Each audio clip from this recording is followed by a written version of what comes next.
the essentials and get you ready to walk into that Unit 1 exam feeling totally confident. So, here's our game plan. We'll start with the basics of describing motion. Then we'll get into the why it happens, which is all about forces and laws. After that, we'll actually calculate it with kinematics, see what its impact is with energy and momentum, and then we'll wrap up with the single most important slide of this whole thing, your ultimate formula sheet. Sound good? Let's dive in. All right, first up, describing motion.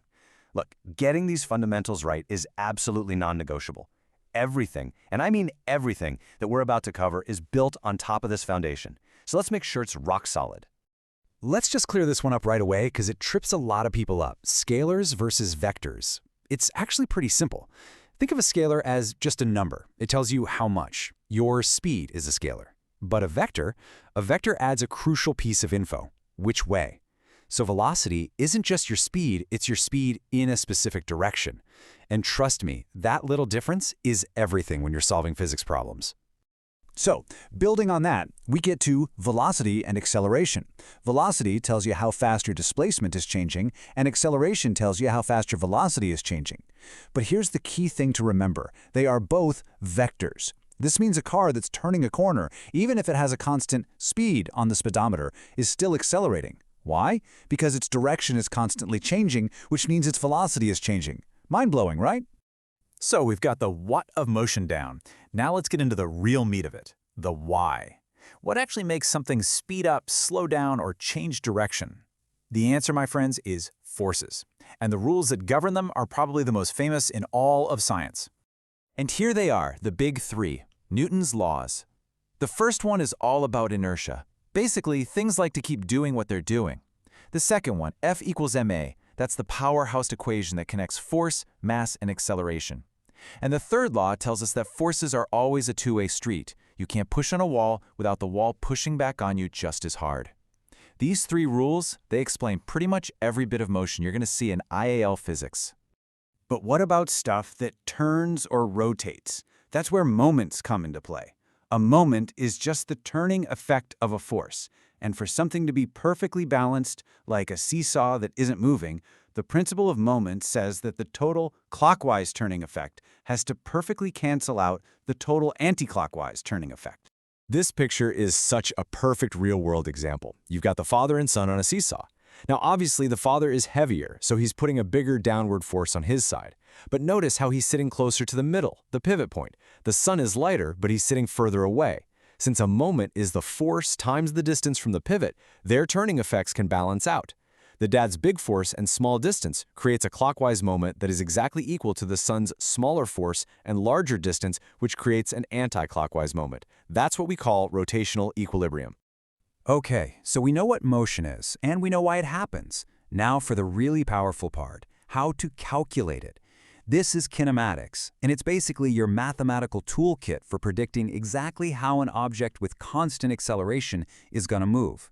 Every single kinematics problem you're ever going to face will involve these 5 variables. You might have heard them called the SUVAT variables. We've got S for displacement, U for initial velocity, V for final velocity, A for acceleration, and T for time. And here's the magic trick. If you know any 3 of these, you can always find the other 2. You just need the right equation. And here they are, the tools for the job. But listen up, don't just blankly memorize them. The real key to acing kinematics is knowing which equation to use. Look over at that quantity not used column. That is your secret weapon. If a problem doesn't mention time at all, you know instantly you need to pick the equation that doesn't have a t in it. V squared equals u squared plus 2as. It's really just a game of elimination. Let's switch gears and talk about the consequences of all this motion. You see, whenever something moves or a force acts on it, energy is involved. This next part connects everything we've learned about forces and motion to the universal currency of physics, which is, of course, energy. We've got 2 main kinds of mechanical energy to worry about here. First, there's gravitational potential energy, or GPE. That's the stored energy an object has just because of its height. Then you have kinetic energy, or KE. That's the energy an object has because it's actually moving. The faster it goes, or the heavier it is, the more kinetic energy it's got. Simple as that. So how do we move this energy around? We do work.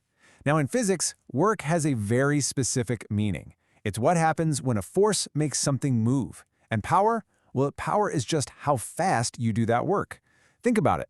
Lifting a heavy box really quickly requires a lot more power than lifting it slowly, even though the total work you do on the box is exactly the same. All right, we have one last crucial concept to get through before we put this whole puzzle together.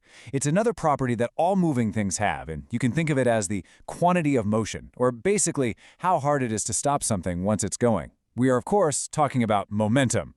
So momentum is just an object's mass times its velocity. Pretty straightforward. But here's where it gets really interesting. Remember Newton's second law, F equals ma? Well, that's actually a simplified version. The more complete, more fundamental definition is that the net force on an object is equal to the rate of change of its momentum. F equals ma is just a special case for when the mass stays constant. That is a super important distinction as you get further into physics. Phew! We have covered a lot of ground, from the absolute basics all the way to the deep connections between these concepts. And now, for the moment you've been waiting for. Let's condense all of this knowledge down into the single most valuable slide you will need for your exam revision. And here it is, your ultimate IAL mechanics formula sheet, all in one beautiful place. We've got your basics for velocity and acceleration, the formula for moments, the absolute core of dynamics, Newton's second law, your entire kinematics toolkit, all the equations for energy, work, and power, and finally, momentum. This is it. Seriously, pause the explainer, take a screenshot, print it out, do whatever you need to do. This is your golden ticket for revision.